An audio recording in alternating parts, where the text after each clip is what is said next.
तरी जी कहा तरी तनी सुनी ना नया नोहर अभी बियाह करके आई बड़ी अपना सैया जी से निहोरा करा तरी कहा तरी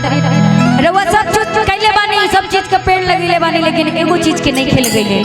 बड़ा सुंदर भाव से अपना सैया जी से कहा तरी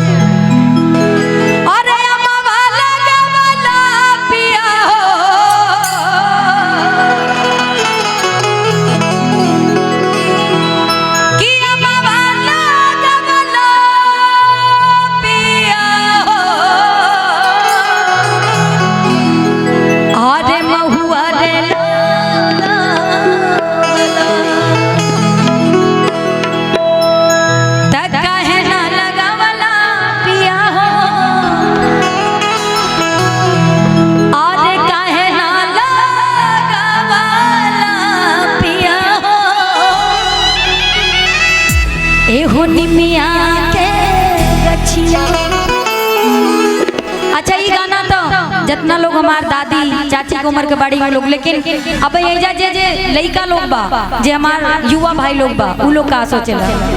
अरे बुलेट पे जाओ अरे थोड़ा पेड़ वेड़ लगाइए भैया अपने हिंदुस्तान से हरियाली गायब हो रही है कम से कम भक्ति भाव के माहौल में अब बुलेटिया तो ठीक है बा लेकिन ससुरा पेट्रोल भी बड़ा महंगा हो गई बा तो कम से कम हमके मालूम रहे तू लोग का चाहता रहा लेकिन अब ये गीत के बाद है ना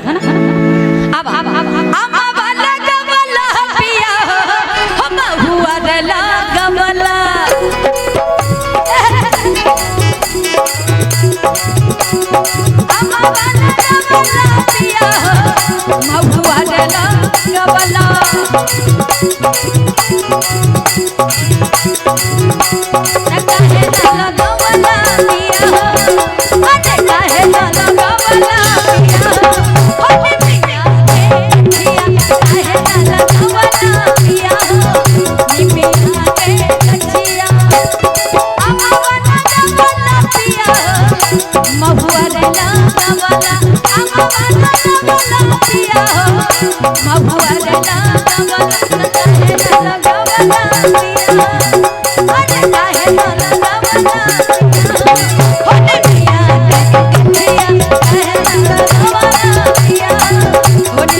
अच्छा भैया भैया भैया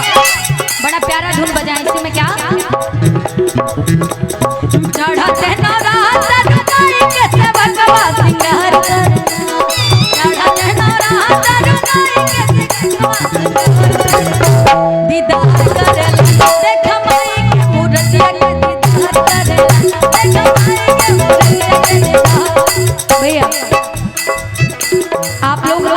रहो भाई, आप ही के लिए हम आए हैं, जाएंगे नहीं। जब तक आप लोग रहेंगे तब तक हम यही रहेंगे। हमारे माई बहन लोग बड़ी तनी पूरा पूरा हाथ उठा ली, हाथ उठा के ताली बजा के। अच्छा लाइट जला भैया, जला दीजिए धड़कन लाइट। चढ़ते नौरा तारा माई के सेवकवा सीधोर गोरा, चढ़ते नौरा तारा माई के सेवकवा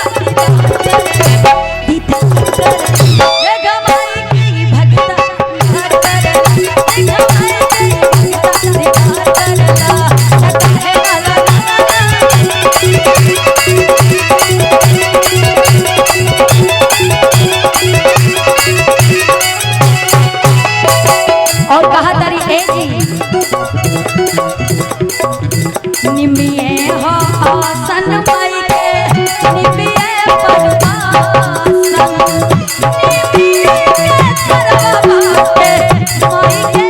सिंहासन।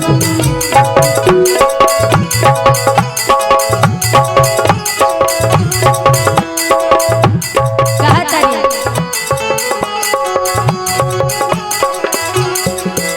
निमिये हो आसन